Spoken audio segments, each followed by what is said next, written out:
आपको कभी ऐसा लगता है कि आपके घर में सब कुछ है मगर फिर भी चैन नहीं है? पैसा आता तो है मगर टिकता नहीं है, घर में रिश्ते भी हैं मगर मन अशांत सा रहता है। क्या ये सब संयोग है या आपके घर की एनर्जीज आपसे कुछ कहना चाहती हैं? नमस्कार, मेरा नाम है काजल और आज हमारे साथ एक बहुत जाने माने एस्ट्रो वास्तु एक्सपर्ट हैं जिनका अनुभव सिर्फ नक्शों तक सीमित नहीं है, ये घर की आत्मा को भी पहचानते हैं। आचार्य सौमिल जी, स्वागत है आपका। धन्यवाद काजल जी। सौमिल जी, मैं सबसे पहले तो ये जानना चाहती हूँ, आजकल लोग वास्तु पर बहुत ध्यान देने लग गए हैं, तो वास्तु कब शुरू हुआ था? क्या ये हमारे बीच हजारों सालों से है? वास्तु को समझने के लिए एक छोटी सी कहानी है। हमारे सनातन धर्म में सारी चीजें कहानियों के माध्यम से सिखाई जाती थी। तो इसका वर्णन कुछ ऐसा है कि एक बार देवताओं और राक्षसों के बीच में युद्ध हुआ। देवताओं का प्रतिनिधित्व शिव जी कर रहे थे और राक्षसों की तरफ से अंधकासुर लड़ रहे थे। तो इन दोनों के बीच में बहुत घनघोर युद्ध हुआ। दोनों जब आपस में टकराए तो उनकी कुछ पसीने की बूंद भी आपस में टकराई और उससे एक बहुत विशालकाय राक्षस कह लीजिए या देवता कह लीजिए, उसका जन्म हुआ। वो इतना बड़ा था कि वो युद्ध शांत हो गया और आपस में लोग ये विचार करने लगे ये है कौन और ये किसकी तरफ से लड़ेगा। तो इसको ले जाकर के ब्रह्मा जी के पास ले जाया गया कि ब्रह्मा जी बताइए ये कौन है। तो ब्रह्मा जी ने बोला ये मेरा मानस पुत्र है और इसमें इतनी शक्ति है कि आपका जीवन बदल सकता है। तो अब उसको रहने की जगह देनी थी, तो ब्रह्मा जी ने उससे कहा कि जाओ, जहाँ भी चार दीवारें होंगी आप वहाँ पर मुंह के बल लेट जाओ। मुंह आपका नॉर्थ ईस्ट की तरफ होगा और पैर आपका साउथ वेस्ट की तरफ होगा। और जब किसी भी भवन को निर्माण करते हुए अगर कुछ बेसिक नियमों का पालन किया जाएगा तो आपके ऊपर देवताओं की एनर्जी बढ़ेगी और अगर वो नियम माने नहीं जाएंगे तो वहाँ पे राक्षसों की एनर्जी बढ़ेगी ताकि दोनों सेटिस्फाई हो सकें। तो यहाँ से इस पूरे वास्तुशास्त्र की शुरुआत हुई। कहानी बड़ी दिलचस्प है। तो मतलब जो वास्तु हम आज फॉलो करते हैं वो दरअसल एक राक्षस का रूप था। हाँ, अब ये राक्षस का रूप जो है वो हर एक के अंदर विद्यमान है। अंधकासुर वो इग्नोरेंस है जो day to day work life में आप छोड़ देते हो कि ये काम जरूरी नहीं है, इसको छोड़ देते हैं। जिम जाना जरूरी नहीं है, इसको छोड़ देते हैं, तो मोटापा आने लगता है, आलस आने लगता है। शिव जी जो है वो डिवाइन लाइट है, डिवाइन ज्ञान है जो आपको देते हैं कि नहीं मुझे ये आलस त्याग करके मुझे जिम जाना चाहिए या मुझे कोई एक काम करना चाहिए जिससे मेरी लाइफ में चेंज आएगा। इस चीज़ को आप इस तरह से भी समझ सकते हो। मैं सबसे पहले शुरुआत करना चाहती हूँ घर की एंट्रेंस से। कई लोग गणेश जी की मूर्ति या गणेश जी का चित्र अपने घर के दरवाजे पर लगा देते हैं, क्या ये शुभ होता है? गणेश जी कोई भी चीज़ इनिशिएट करते हैं, पूजनीय होते हैं, लेकिन इसके लिए भी एक छोटी सी कहानी है जिससे गणेश जी का ओरिजिन या जन्म हुआ था। गणेश जी का जन्म हुआ था द्वारपाल के रूप में, क्योंकि पार्वती माँ अंदर स्नान कर रही थी तो उन्होंने मना किया था कि आप किसी को अंदर नहीं भेजेंगे। गणेश जी जब द्वारपाल बने तो उन्होंने सबसे पहला जो मना करने वाला सिस्टम या मना करने वाली बात थी वो अपने पिता से ही कह दी, जिसकी वजह से उन दोनों के बीच में क्लैश हो गया। तो गणेश जी को हम नहीं रिकमेंड करते कि आप उनको द्वारपाल बनाइए, क्योंकि द्वारपाल बनते ही घर के जो परिवार हैं, घर के जो संबंध हैं, उनमें खटास सी आने लगती है और मतभेद शुरू हो जाते हैं। जी, मैंने कहीं ये भी पढ़ा था कि गणेश जी का जो पिछला भाग होता है उसके पीछे मानते हैं दरिद्रता का वास होता है। तो जब हम गणेश जी का चित्र अपने द्वार पर लगाते हैं तो उनका मुंह तो बाहर की तरफ हो गया और जो पीठ है वो हमारे घर की तरफ हो गई।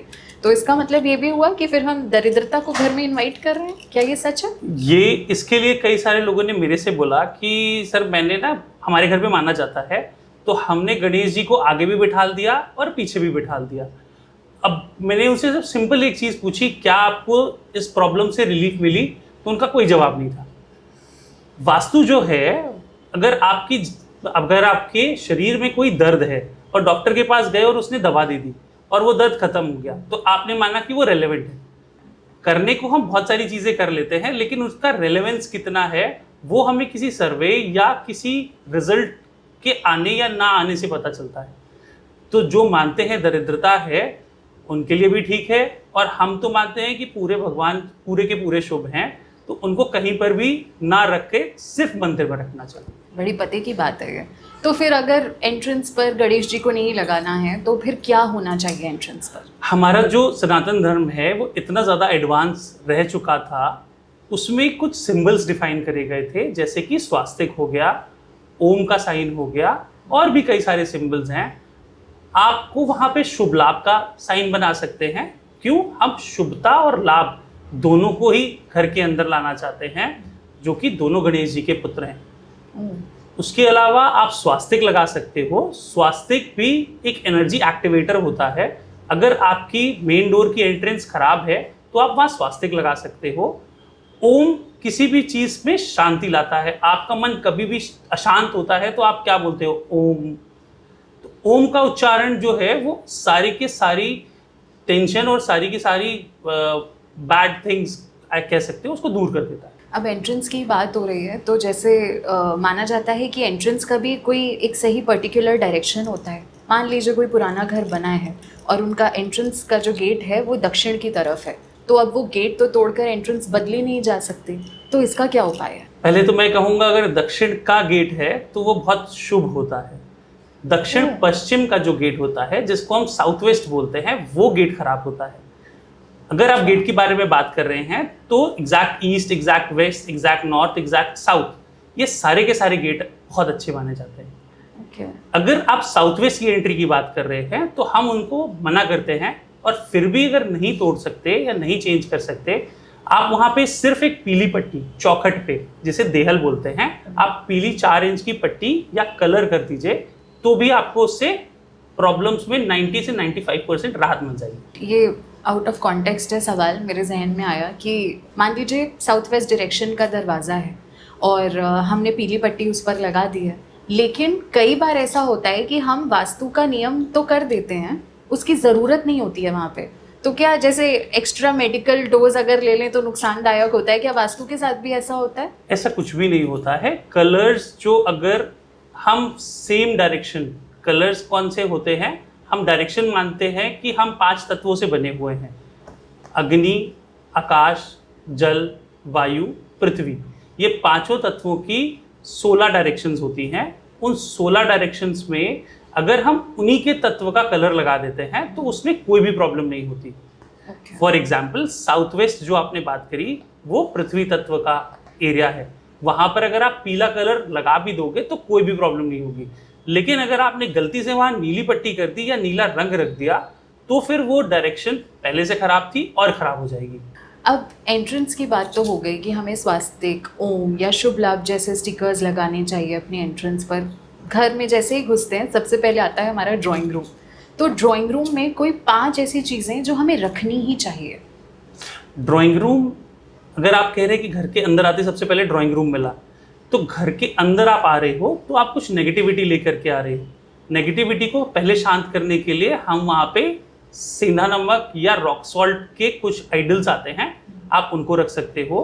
कुछ खुशमिजाज वाली पेंटिंग्स जिसमें लोग अच्छे से हंस खेल के मिल रहे हैं, या लाइवली पेंटिंग जिसको हम बोलते हैं, आप वो रख सकते हो। आप वहाँ पर फ्लावर्स रख सकते हो जो कि पानी में तैरते हुए दिखाए जाते हैं। जो भी चीज़ पॉजिटिविटी वाली है वो चीज़ रख सकते हो। और वहाँ पर आप एक वॉच लगा सकते हो जो कि सदैव रन कर रही होती है। उसके अलावा वहाँ पर कुछ एक परफ्यूमरी लगा देते हैं। बेसिकली हमने किया क्या, इन 5 चीज़ों से अपने 5 सेंसेस को एक्टिवेट कर लिया। जैसे ही ये सेंस एक्टिवेट हुए, आपके अंदर एक अच्छी सी वाइब आ गई कि यार मैं घर के अंदर आया और मुझे पॉजिटिविटी मिल गई। तो जैसे पेंटिंग्स की बात आपने की, कई लोगों को पता नहीं होता है कि पेंटिंग्स भी वास्तु में एक बहुत इंपॉर्टेंट रोल प्ले करती हैं। किसी डायरेक्शन में कोई पेंटिंग लगाना शुभ होता है, लेकिन वही पेंटिंग अगर आप किसी गलत डायरेक्शन में लगा दो तो सब उल्टा पुल्टा हो जाता है। तो आपके हिसाब से कौन सी बेस्ट पेंटिंग्स हैं जो हमें ड्राइंग रूम में लगानी चाहिए? ड्राइंग रूम पे डिपेंड करता है कि मैं पहले जो बात मानता हूँ वो मानता हूँ कि घर के सेंटर से खड़े होकर के ड्राइंग रूम आपका किस डायरेक्शन में आ रहा है। ईस्ट में आ रहा है तो बेस्ट है। ईस्ट में अगर आ रहा है तो लैंडस्केप का सीन लगा सकते हैं जिसमें ग्रीनरी आ रही है। आपको किसी से कनेक्शन बिठाना है तो उसकी सीन लगा सकते हैं। अपने परिवार में एक ग्रुप फोटो लगा सकते हैं। उसके अलावा कोई अच्छी सी जगह जहां आप घूमने गए हैं, खूब पॉजिटिव वाइब्स लेकर के आए हैं, उसकी फोटोग्राफ्स लगा सकते हैं। मतलब इन शॉर्ट जो भी चीज लगानी है उसको 2 मिनट देखना है, उसको देख करके उसको जो फील आ रही है, फील का मतलब उसको देख कर अगर आपको खुशी हो रही है तो वो खुशी वाली फीलिंग से उस पेंटिंग को वहां पर लगा देना। कई लोग सौमिल जी ये भी मानते हैं कि घर में दौड़ते हुए घोड़ों का चित्र लगाने से प्रॉस्पेरिटी, वेल्थ ये सब आता है, तो क्या इसका भी कोई पर्टिकुलर डायरेक्शन है कि हमें इसी डायरेक्शन में वो लगाना चाहिए? और क्या सफ़ेद घोड़े होने चाहिए या काले घोड़े होने चाहिए या कलरफुल घोड़े होने चाहिए? हम वास्तु में बेसिकली 2 कलर के घोड़े मानते हैं, एक लाल घोड़े और एक सफ़ेद घोड़े। अगर आपका पेमेंट कहीं फंसा हुआ है और आप चाहते हो कि वो जल्दी से रिकवर हो जाए तो आप उनको साउथ ईस्ट या साउथ के डायरेक्शन में लगा सकते हो, क्योंकि लाल रंग जो होता है वो अग्नि का कलर होता है और साउथ ईस्ट अग्नि की दिशा होती है। सफ़ेद घोड़े जो होते हैं वो लोगों से कनेक्शन बिठाने के लिए होते हैं।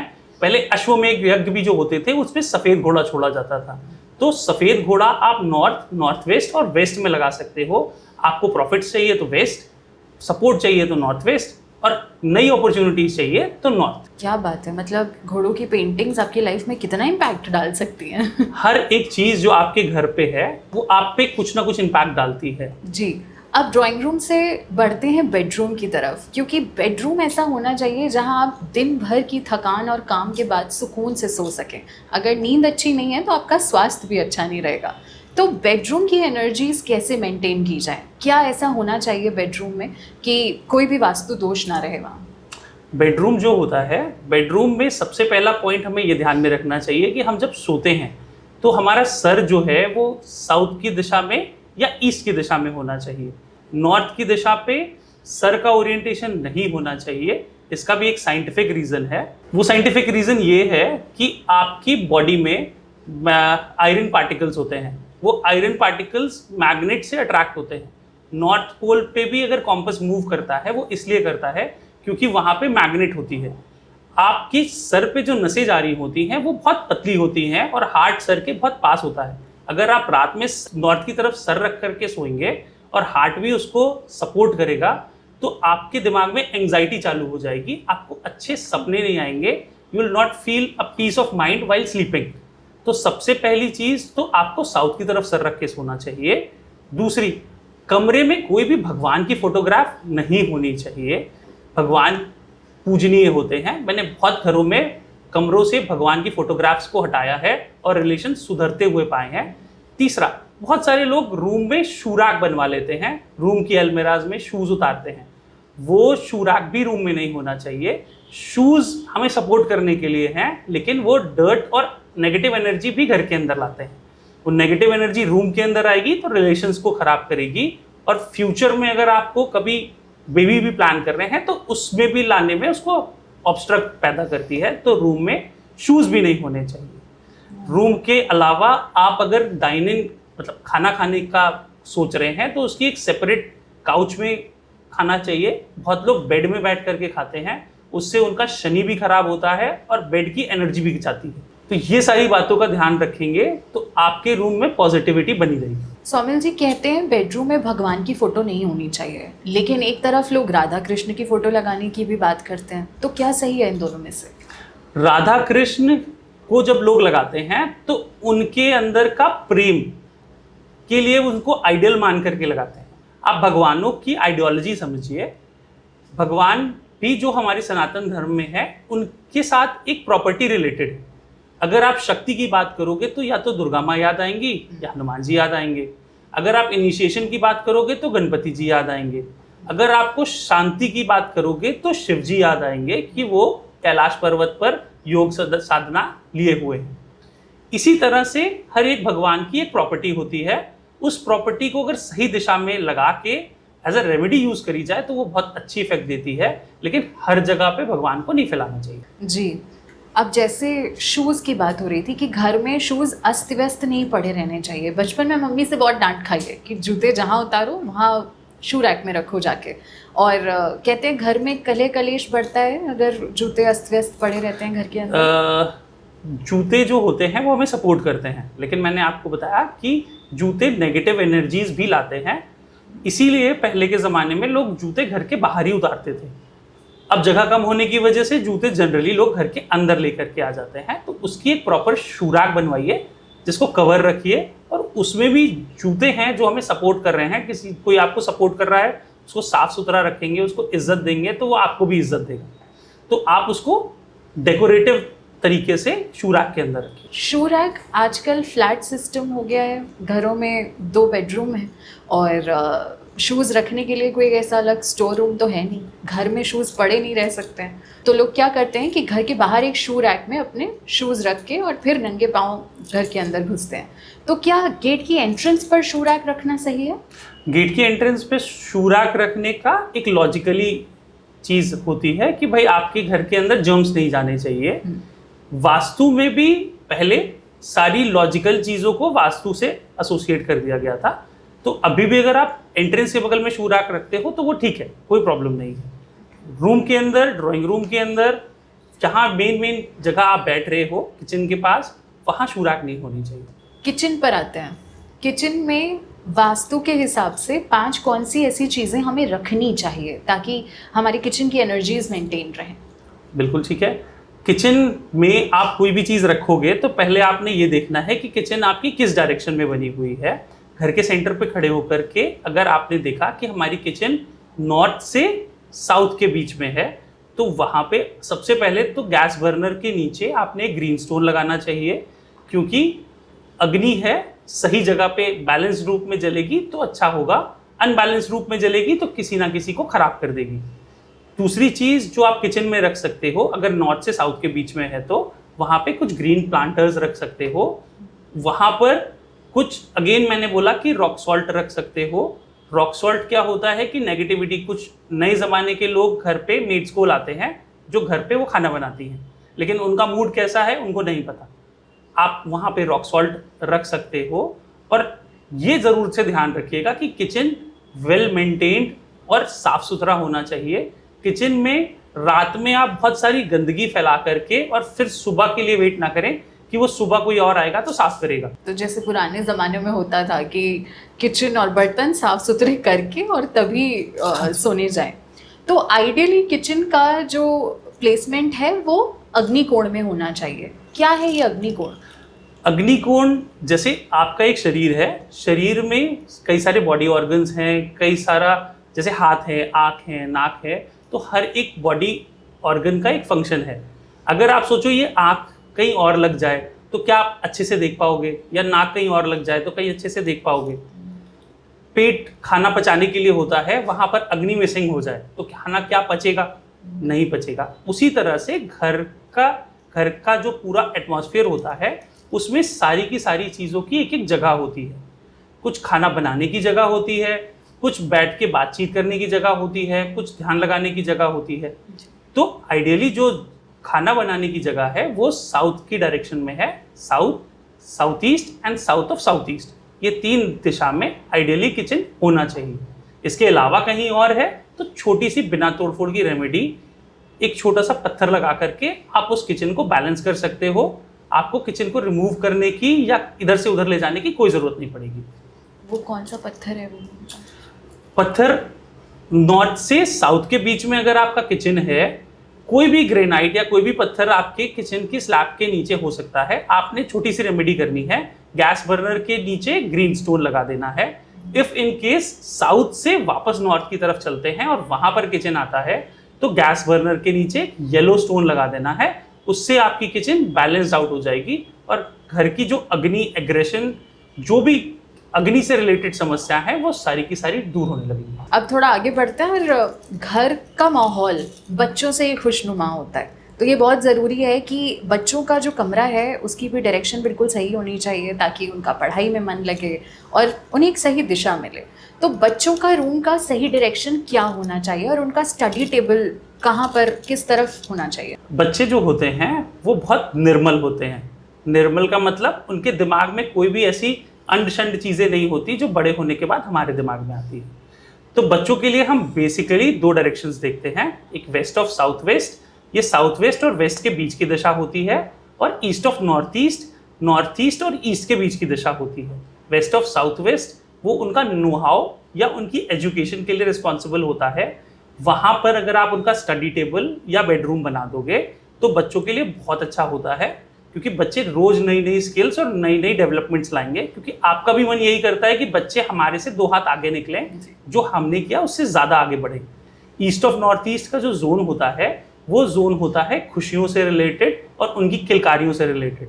आप हमेशा चाहते हो कि हमारे बच्चे खुश रहें, चहकते रहें, उनको देख करके हमारे भी दर्द दूर हो जाए। तो ईस्ट ऑफ नॉर्थ ईस्ट की दिशा में अगर आप उनकी हंसते खेलते हुए फोटोग्राफ या उनका बेडरूम बना दोगे तो वो हमेशा ऐसे के ऐसे ही रहेंगे। जैसे कुछ कपल्स होते हैं तो उनमें अननेसेसरी लड़ाई झगड़ा बना ही रहता है, जिसकी वजह से पूरे घर की पॉजिटिव एनर्जीज डिस्ट्रॉय हो जाती हैं।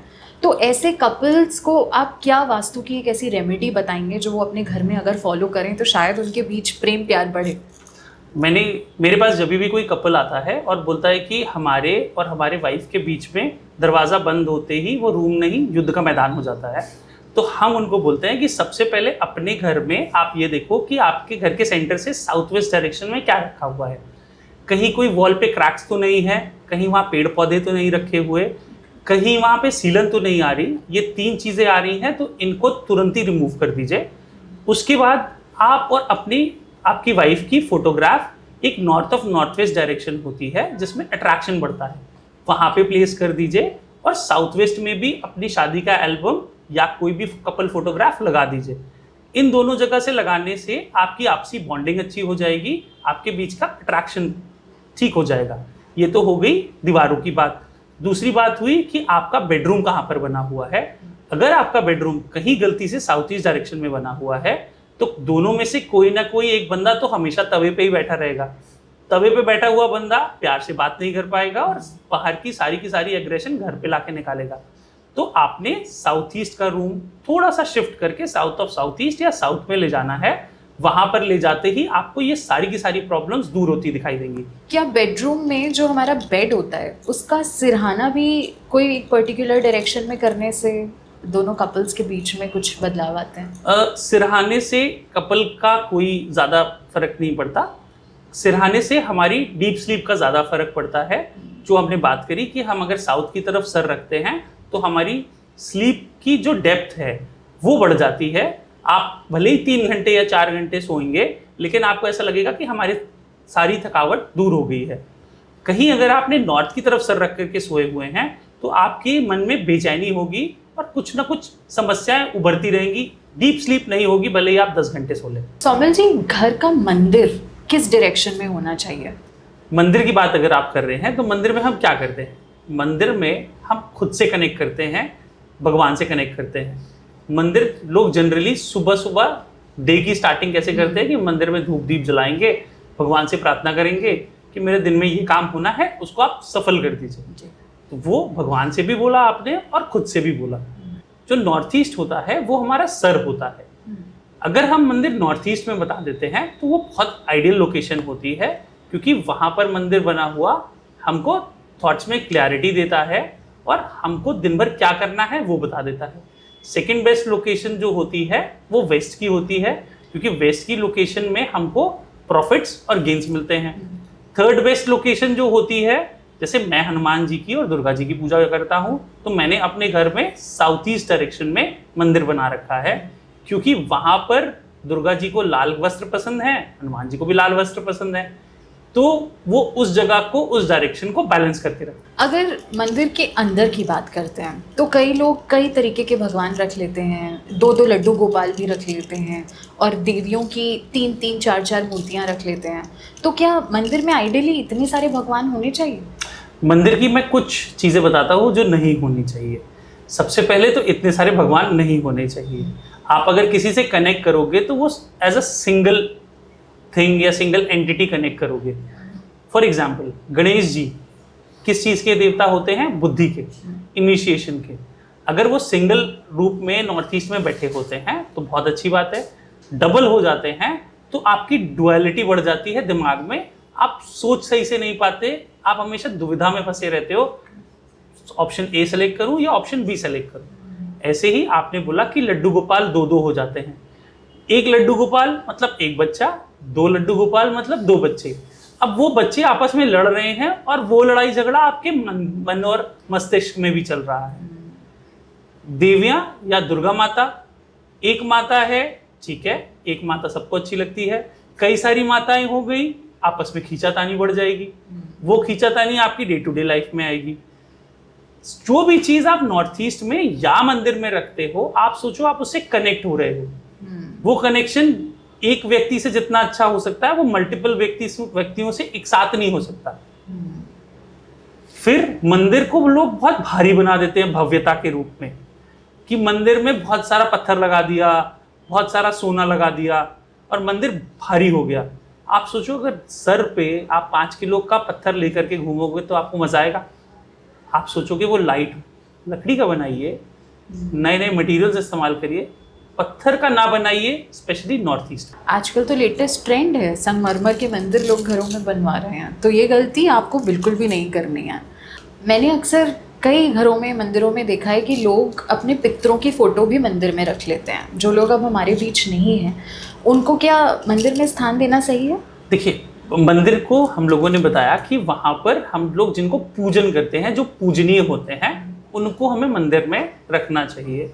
जिनका पॉइंट ऑफ ओरिजिन हमें नहीं पता या पॉइंट ऑफ डेथ कहानियों में पता है, असली में नहीं पता, लेकिन हमारे जो पितृ होते हैं वो हमारा डीएनए होते हैं, उनकी वजह से हम यहाँ पर हैं। कितनी सारी लड़ाई झगड़े, कैलामिटीज, वॉर्स, उन सब के बाद हम आज जो सरवाइव करे हैं वो उनकी वजह से करे हैं। तो उनकी नेचुरल हिस्ट्री हमें पता होती है।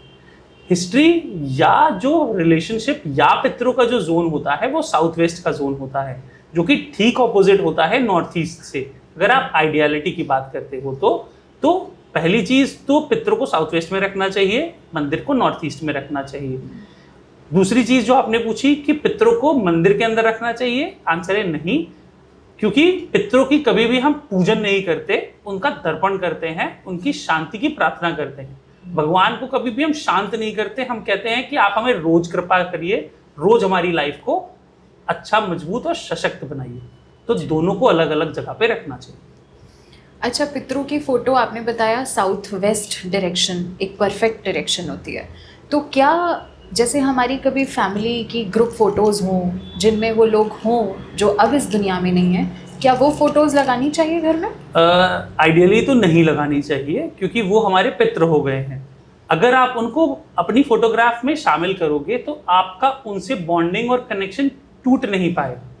बहुत सारे लोगों को देखा है मैंने कि जो 10-10, 15-15 साल हो गए और फिर भी बोलते हैं कि नहीं यार, मुझे मेरे पापा दिखाई देते हैं। मतलब उनके मन में भी अशांति है, they are not satisfied with their life, कि मेरे पापा के जाने के बाद मैं उनसे, ठीक है उनका आशीर्वाद है मेरे पास, लेकिन वो मुझे छोड़ नहीं पा रहे और मैं उनको नहीं छोड़ पा रहा। सर्कल ऑफ लाइफ तो ये बोलती है कि जो इस दुनिया में आया है उसको जाना है और उसको हमें शांति से विदा कर देना चाहिए। तो आप अगर एक साथ उनको रखते हो तो वो बॉन्ड नहीं खत्म हो पाता, आशीर्वाद जिसको आप मान रहे हो या अट्रैक्शन मान रहे हो वो नहीं जाता, कभी कभी वो सपनों में भी दिखाई देता है। एक बात मैं ये पूछना चाहती हूँ कि मैंने कहीं सुना था अगर आप फ्लैट्स में रहते हैं तो जैसे दूसरा माला, तीसरा माला या जितने भी ऊपर फ्लोर्स होते हैं उनमें वास्तु का कोई महत्व नहीं होता है। तो बेसिकली देखा जाए तो वहाँ पे आप कोई भी चीज़ किसी भी डायरेक्शन में रख दो, उसका वास्तु से कोई रिलेशन नहीं है। क्या ऐसा सच है? इसके लिए आप एक छोटा सा एक्टिविटी करिए। आपका अगर बहुत ऊपर माले पे बिल्डिंग है तो क्या आप मंदिर नहीं बनाओगे? क्या आप वॉशरूम नहीं बनाओगे? क्या दीवारें नहीं बनाओगे? खुली छत में रहोगे? जहाँ 4 दीवारें होती हैं वहाँ एनर्जी का एक्यूमुलेशन होता है। वास्तु क्या है? Vastu is accumulation of energy. वो एनर्जी पॉजिटिव है या नेगेटिव है। तो एनर्जी तो सारी तलों पे मौजूद होती है। माउंट एवरेस्ट के ऊपर खड़े होइए, आपको खूब एनर्जी आएगी, आपने दुनिया को जीत लिया। एनर्जी तो सब जगह मौजूद है। तो फ्लैट सिस्टम या हाई राइज बिल्डिंग्स में भी वास्तु का बहुत महत्व होता है। और सबसे ज़्यादा महत्व तो आप इस तरह से मान लीजिए, क्योंकि वहाँ पे फिक्स डोर्स हैं, फिक्स विंडोज़ हैं, आप कुछ भी चेंज नहीं कर सकते। खराब एंट्री है या खराब किचन है तो वो आपको और ज़्यादा उल्टा असर करता है। तो मेरे हिसाब से तो हाई राइज बिल्डिंग्स में ज़्यादा वास्तु की कंप्लाइंस करनी चाहिए instead of ground floor buildings. अच्छा, और जैसे लोग रेंटेड हाउसेस में रहते हैं, रेंटेड फ्लैट्स में रहते हैं, तो वो तो ऑब्वियसली अपने घर में वास्तु का बहुत ध्यान नहीं रख सकते। तो उन लोगों के लिए क्या ऐसी रेमेडी है? कुछ ऐसे प्लांट्स हैं जो अपने घर में रख सकते हैं वो? रेंटेड हाउसेज में भी आप छोटी छोटी चीज़ें कर सकते हो। हमारे वास्तु टिप्स में आप क्या करते हो कि आपको सबसे पहले ये पता करना है कि आपकी लाइफ में इम्बैलेंस या प्रॉब्लम का सोर्स क्या है। फॉर एग्जाम्पल, आप बोलो मैं रेंटेड हाउस में रहता हूँ, मुझे लाइफ में नई नई अपॉर्चुनिटीज नहीं मिल रही। अपॉर्चुनिटीज जो आती हैं वो नॉर्थ के जोन से आती हैं। नॉर्थ की दिशा में सबसे पहले आपने ये देखना है कि क्या वहां पर कोई लाल पीला रंग तो नहीं करा रखा। अगर जिससे आपने रेंट पे लिया उसने लाल पीला रंग लगा रखा है तो पहले तो आप उसको रीपेंट करा सकते हो, जिसमें बहुत खर्चा नहीं आता। अगर नहीं हो सकता तो आप वहां पे थोड़े थोड़े ग्रीन प्लांट्स लगा सकते हो। वो ग्रीन प्लांट्स नॉर्थ की दिशा को और ज्यादा सशक्त करते हैं। फिर उसके बाद अगर आप बोलते हो कि यार मेरे घर में ना रिलेशंस के इश्यूज हैं, रिलेशंस का जो जोन होता है वो साउथ वेस्ट की दिशा पे होता है। आपने ये देखना है कि साउथ वेस्ट में फिर से क्या मैंने कोई प्लांट्स या बालकनी में गंदगी तो नहीं भर रखी, उसको वहां से हटा दीजिए तो आपकी दिशा बैलेंस होने लगेगी। छोटी सी फोटोग्राफ्स लगा दीजिए तो दिशा बैलेंस होने लगेगी। आप बोल रहे हो कि मेरे पेमेंट्स बहुत ज्यादा फंस रहे हैं, आपने क्या करना है, साउथ ईस्ट की दिशा में एक छोटा सा लाल बल्ब लगा देना है। वो लाल बल्ब लगाने से कोई भी प्रॉब्लम नहीं आएगी, लेकिन जो एग्जिस्टिंग पेमेंट फंसने की प्रॉब्लम है वो दूर होती चली जाएगी। तो ये छोटे छोटे टिप्स यूज करके आप रेंटेड हाउस को ठीक कर सकते हैं। सौमिल जी, घर में कौन कौन से प्लांट्स हमें रखने चाहिए प्रॉस्पेरिटी के लिए, वेल्थ के लिए, खुशहाली के लिए? प्लांट्स जो होते हैं वो हम मानते हैं कि वायु तत्व, ग्रीन कलर जो होता है उनमें वो भी वायु तत्व का होता है। तो east is the ideal location जहां आप सारे के सारे प्लांट्स रख सकते हो। नॉर्थ से शुरू होकर के साउथ तक आप जा सकते हो, प्लांट्स को कहीं पर भी रख सकते हो। साउथ से वापस जब नॉर्थ में आते हैं तो प्लांट्स नहीं होने चाहिए। क्यों? क्योंकि वो पृथ्वी तत्व को खराब कर देते हैं और स्पेस एलिमेंट या आकाश तत्व को भी खराब कर देते हैं। तो पहली बात ये हो गई। दूसरी, अगर नॉर्थ से लेकर के साउथ के बीच में आप प्लांट्स रखना चाहते हो तो नॉर्थ में हम बोलते हैं कि आप मनी प्लांट रखो। मनी प्लांट ग्रो करता है, उसमें पानी की एक्यूमुलेशन ज़्यादा होता है, तो पानी इक्विवेलेंट टू नॉर्थ डायरेक्शन। फिर तुलसी का जो पौधा होता है वो पूजनीय होता है, लोग उसका भोग प्रसाद लगाते हैं, धूप दीप जलाते हैं, उसको आप नॉर्थ ईस्ट में रख सकते हो। आपके घर में अगर आप एलोवेरा या कुछ भी ऐसे प्लांट्स जिनकी हीलिंग प्रॉपर्टीज होती है उनको रखते हो तो वो नॉर्थ और नॉर्थ ईस्ट के बीच की जो एक दिशा होती है उसको नॉर्थ ऑफ नॉर्थ ईस्ट बोलते हैं, वहाँ पर रख सकते हो। अगर आपको पौधों में फ्लावर वाले पौधों का शौक है कि जिसमें जैसे गुलाब हो गया या लाल रंग के फूल आते हैं तो उनको आप साउथ ईस्ट डायरेक्शन में रख सकते हो। क्यों? क्योंकि वो लाल रंग साउथ ईस्ट के साथ भी जाता है। अगर उसी में पीले फूल हैं तो भी आप साउथ ईस्ट के दिशा में रख सकते हो। तो इस तरह से हम प्लांट्स को कैटेगराइज कर लेते हैं अगर स्पेसिफिकली बात करें तो।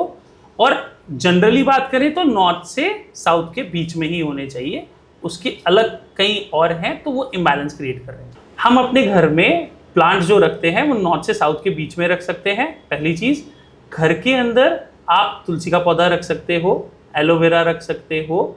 उसके अलावा आप रोज़ और पीले फूल वाले जो प्लांट्स हैं उनको रख सकते हो। कोई भी ऐसा प्लांट जैसा कि कैक्टस है जो सिर्फ कटीलापन उसमें है, उसको थोड़ा अवॉइड कर देना चाहिए। लोग बॉन्साई भी रखते हैं लेकिन बॉन्साई ग्रोथ नहीं दिखाता, वो एक लग्जरी का सिंबल हो जाता है। तो हम सोचते हैं कि हम उसको भी अवॉइड कर देंगे तो हमारे लिए अच्छा होगा। जैसे जो ज़मीनी घर होते हैं ना सौमिल जी, आप ग्राउंड फ्लोर पे रह रहे हो, पुराने बने हुए हैं वो घर, तो कई बार ना दीवारों से पीपल के पेड़ का कुछ पौधा निकल आता है। अब पीपल का पेड़ हमारे लिए बहुत पूजनीय है, कई लोग कहते हैं इसको काटना नहीं चाहिए, तो उस केस में क्या रेमेडी है? देखिए, पूजनीय होना एक आस्था का सवाल है। अगर पेड़ किसी भी दीवार से निकल रहा है इसका मतलब आपकी जो चार दीवारी है उसको वो डिमोलिश कर रहा है या उसको क्रैक्स दे रहा है। क्रैक्स देने का मतलब आपके घर की एनर्जी बाहर लीक करने चालू हो जाएगी। तो सबसे पहले तो अगर उसको हम रिपेयर करवा दें, हटा दें, तो वो सबसे अच्छी चीज़ होती है। बात करें स्पेसिफिकली पीपल के लिए तो पंडित जी पूजन करके उसको दूसरी जगह स्थानांतरित करा देते हैं कि आपको अगर मैं यहाँ से हटा रहा हूँ तो दूसरी जगह दे रहा हूँ, तो आप प्लीज़ रुष्ट मत होइएगा और अपनी कृपा बनाए रखिएगा। सौमिल जी, घर के अंदर अगर मैं आपसे पूछूं 5 ऐसी चीज़ें जो होनी ही चाहिए वास्तु के हिसाब से? 5 ऐसी चीज़ें जो आपको ऐसा लगता है कि घर को तरक्की देती हैं। तो सबसे पहले तो आपकी एक अच्छी हंसती मुस्कुराती हुई फोटोग्राफ किसी पॉजिटिव डायरेक्शंस में होनी चाहिए। एक मंदिर या एक ऐसा ध्यान का स्थान जहाँ पर आप खुद से कनेक्ट हो सको। एक ऐसा छोटा सा स्थान जहाँ पर आप बैठ करके डेली जर्नलिंग कर सको कि आपने क्या लाइफ में अचीव किया है। एक ऐसा स्थान जहाँ पे आपके लाइफ गोल्स लिखे हों ताकि आपको वो मोटिवेशन दे सके। एक ऐसा स्थान जहाँ पे आप लोगों से मिल करके उनकी बातचीत कर सको। सौमिल जी, घर में 5 कौन सी ऐसी चीज़ें हमें रखनी ही चाहिए वास्तु के हिसाब से?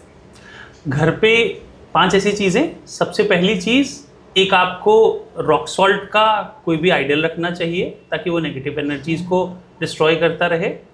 दूसरा, आपने एक तुलसी माँ का पौधा रखना चाहिए जिसको आप रोज़ सुबह कुछ जल दे सको। तीसरा, आप कोई एक ऐसी अच्छी सी पेंटिंग जो आप कहीं अच्छी सी मेमोरी लेकर के आए हो उसको हम रख सकते हैं। चौथा, आपके घर में एक लक्ष्मी जी की फोटोग्राफ होनी ही चाहिए जिसको आप साउथ ईस्ट में स्थापित कर सको, या श्री यंत्र जिसको आप रख सको ताकि वो पैसे का इनफ्लो लाता चला जाए। 5वां जो होता है वो आप एक हाथी रख सकते हो साउथ की दिशा में, क्योंकि हाथी जो होता है वो खूब अपनी मस्तानी चाल चलता है। तो आप भी चाहते हो कि मैं लाइफ में जो भी करूं बहुत बाहर वाले लोगों की कहा सुनी में ना हो, तो आप हाथी रख सकते हो अपने घर पे।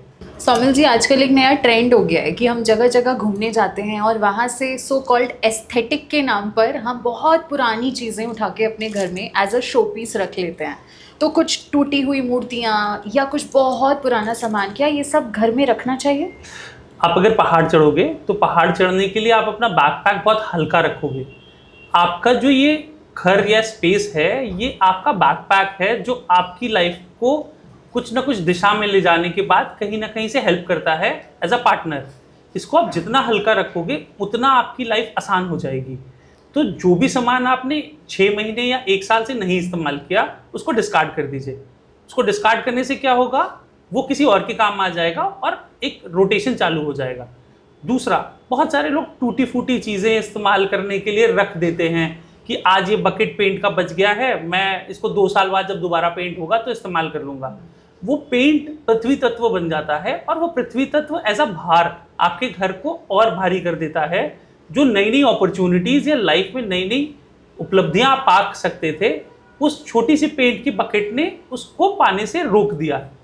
और भी मैंने कई सारी चीज़ें देखी हैं। जैसे मैंने क्या देखा है, घर पे जो पुराने कपड़े आपके हो जाते हैं आप उनको कन्वर्ट कर देते हो कि इसको डस्टर बना देते हैं। वो पुराने कपड़े आपकी एनर्जी कैरी कर रहे होते हैं और जब आप उनको एज अ डस्टर यूज़ करते हो तो वो एनर्जी नेगेटिविटी को ज़्यादा अट्रैक्ट करती है, पॉजिटिविटी को नहीं।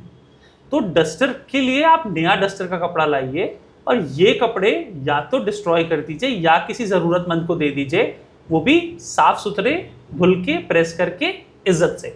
आजकल तो सौमिल जी रील्स का ज़माना है और रील्स पे हर कोई अलग तरीके का ज्ञान दे रहा है। तो कहीं किसी एक वीडियो में मैंने ये भी देखा था कि जो आपके पुराने कपड़े होते हैं वो आपको किसी को देने नहीं चाहिए। तो क्या उसका भी कोई तरीका है कि नमक के पानी में आप अपने कपड़ों को धो के तब किसी को दें, सो दैट आपकी एनर्जीज जो हैं वो कोई गलत तरीके से इस्तेमाल ना करें? बहुत सारे ज़रूरतमंद होते हैं जिनको हमारे कपड़े चाहिए होते हैं। तो बहुत सारे रील्स में बोलते हैं कि नहीं देना चाहिए, नहीं देंगे तो क्या करेंगे, फाड़ के फेंक देंगे, आग लगा देंगे, तो मन नहीं मानता। तो आप उनके लिए छोटी सी रेमेडी यही कर सकते हो कि उनको रॉक सॉल्ट में धो दीजिए। रॉक सॉल्ट जो भी आपकी एनर्जी होता है उसको सेकंड कर लेता है और फिर उसको अच्छे से प्रेस करके या ड्राई क्लीन करवा करके उनको दे दीजिए ताकि उनको भी ये ना लगे कि मुझे फटे पुराने खराब चीज़ मिली है। अगर कोई फट गए हैं या ख़राब हो गए हैं तो उनको डिस्कार्ड करना या जलाना इज़ बेस्ट। सौमिल जी, घर में ना सब मम्मियों की एक ख़ास आदत होती है कि जो सामान अभी इस्तेमाल में नहीं आ रहा है वो उसे छत के किसी कोने में रखवा देती हैं कि शायद 1-2 साल बाद इस सामान की ज़रूरत पड़ेगी। तो क्या छत पर कबाड़ इकट्ठा करना वास्तु के खिलाफ है? बिल्कुल सही बात करी आपने। मैं जब वास्तु सीख रहा था तो मैंने घर पे जब सफाई करवाई तो मेरे पापा की शादी में जो बर्तन मिले थे वो आज तक बंधे हुए वहीं पड़े हुए थे। तो हमारे गुरु ने ये बोला था कि जो भी सामान आपने इस्तेमाल नहीं किया वो इतना ज़्यादा भार क्रिएट कर देता है कि आज वो सामान भले ही 10,000 का है, लेकिन उसने आपकी लाइफ में 10 लाख की अपॉर्चुनिटी को रोक के रखा हुआ है। वो आपके अंदर लेथार्जी का कारण बन रहा है, आपके वेट बढ़ने का कारण बन रहा है, आपके अंदर चिड़चिड़ का कारण बन रहा है। तो वही सामान अगर आप छत पे भी रखते हो तो वो सेम चीज़ है, वो है तो वही स्पेस में, वो स्पेस से निकल नहीं पा रहा है और आपको किसी ना किसी तरीके से वो नेगेटिवली इम्बैलेंस कर रहा है, तो उसको तुरंत डिस्कार्ड कर देना चाहिए। तो घर में कहीं पर भी किसी भी तरह का कबाड़ हमें इकट्ठा नहीं करना चाहिए। बिल्कुल। ऑलराइट। अच्छा, किचन में सौमिल जी, अगर मैं आपसे कोई 3 चीज़ें ऐसी पूछूं जो हमें किचन में रखनी ही चाहिए, तो वो कौन सी होंगी? किचन में 3 चीज़ें जो आपको रखनी चाहिए वो है कि एक आपकी जो मिक्सर एंड ग्राइंडर जो हैं, उनके नीचे आपको उसी कलर का मैट बिछाना चाहिए जिस जोन में वो हैं। फॉर एग्जाम्पल, अगर वो ईस्ट में किचन बना हुआ है तो आप उसमें ग्रीन मैट बिछा सकते हैं। मिक्सर और ग्राइंडर क्या करते हैं, वो काट देते हैं हर एक चीज़ को, वो छोटे छोटे टुकड़ों में डिवाइड कर देते हैं। वो सेम चीज़ हमारे लाइफ में भी होने लगती है, तो उसको इस तरह से हम बैलेंस कर सकते हैं। उसके बाद अग्नि जो होती है उसको भी बैलेंस करने के लिए हमें नॉर्थ से साउथ के बीच में ग्रीन स्टोन और साउथ से नॉर्थ के बीच में येलो स्टोन लगा देना चाहिए। तीसरा, बहुत सारे लोगों को मैंने देखा है कि बहुत पुरानी अनयूज चीज़ें फ्रिज में रख लेते हैं। वो फ्रिज अल्टीमेटली क्या बनता है, एक कबाड़ की दुकान बनता है, क्योंकि फ्रिज जब से आ गया है तब से आप 3 महीने तक कोई भी सामान नहीं निकालते, 4 महीने तक नहीं निकालते। वो सारी की सारी जो पोषक तत्व चीज़ें ग्रहण करी हुई होती हैं, वो सारी की सारी इतने टाइम ड्यूरेशन तक नहीं रहती।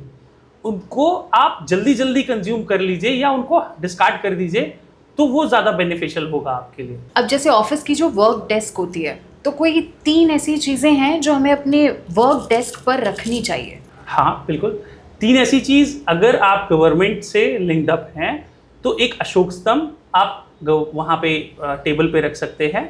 दूसरा, आपको आपकी लाइफ के गोल्स क्या अचीव करने हैं उनको ज़रूर से वहाँ रखने चाहिए, जिनको हम एफर्मेशंस बोलते हैं।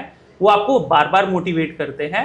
और तीसरा, आपकी कोई एक अचीवमेंट जो आपने कर रखी है उसको वहाँ रखना चाहिए, ताकि उसको देख करके जब भी आप लो फील करो आपको और ज़्यादा मोटिवेशन मिले कि जब मैंने ये कर लिया था तो मैं और भी कुछ कर सकता हूँ लाइफ में। ऑलराइट। तो अपने काम में अगर तरक्की चाहते हैं तो इन 3 चीज़ों का खास ध्यान रखें। सौमिल जी, जो लोग नया घर खरीदने का प्लान कर रहे हैं, तो जब वो खरीदने जाते हैं या जगह देखने जाते हैं, तो कौन सी ऐसी 5 चीज़ों का ध्यान रखना चाहिए? जब भी हम नया घर लेने जाते हैं तो सबसे पहले हम घर की एंट्रेंस से एंटर करते हैं। तो घर की एंट्रेंस जो है वो exact east, exact west, exact north, exact south या नॉर्थ ईस्ट, ये 5 दिशाओं से होगी, तो आपकी लाइफ पे प्रॉस्पेरिटी आएगी। उसके बाद हम अपना बेडरूम देखते हैं, क्योंकि सोना तो हमें वहीं पे ही है। तो बेडरूम जो है वो east of north east, west of north west और साउथ ऑफ साउथ वेस्ट, ये 3 दिशाओं में नहीं होना चाहिए। ये 3 दिशाएं नेगेटिविटी की होती हैं और हमको ड्रेन ऑफ करती हैं। किचन जो होता है वो साउथ ईस्ट, वेस्ट या नॉर्थ वेस्ट, ये 3 दिशाओं में हो सकता है। जो वॉशरूम है, क्योंकि वॉशरूम भी यूज़ जो हम करते हैं वो दिन भर का जो हमने खाया है, जो बेकार सा सामान है जिसको बॉडी ने डिस्कार्ड कर दिया है, वो भी एक पार्ट ऑफ द एक्टिविटी है। वो नॉर्थ ईस्ट में नहीं होना चाहिए, साउथ वेस्ट में नहीं होना चाहिए और नॉर्थ ऑफ नॉर्थ ईस्ट में भी नहीं होना चाहिए। 3 ऐसी दिशाएं हैं जहाँ के लिए वो आइडियल है, वो है east of north east, west of north west और साउथ ऑफ साउथ वेस्ट। इसके अलावा कोई भी दिशा में वॉशरूम होगा तो उसका बिना तोड़फोड़ का ट्रीटमेंट हो सकता है।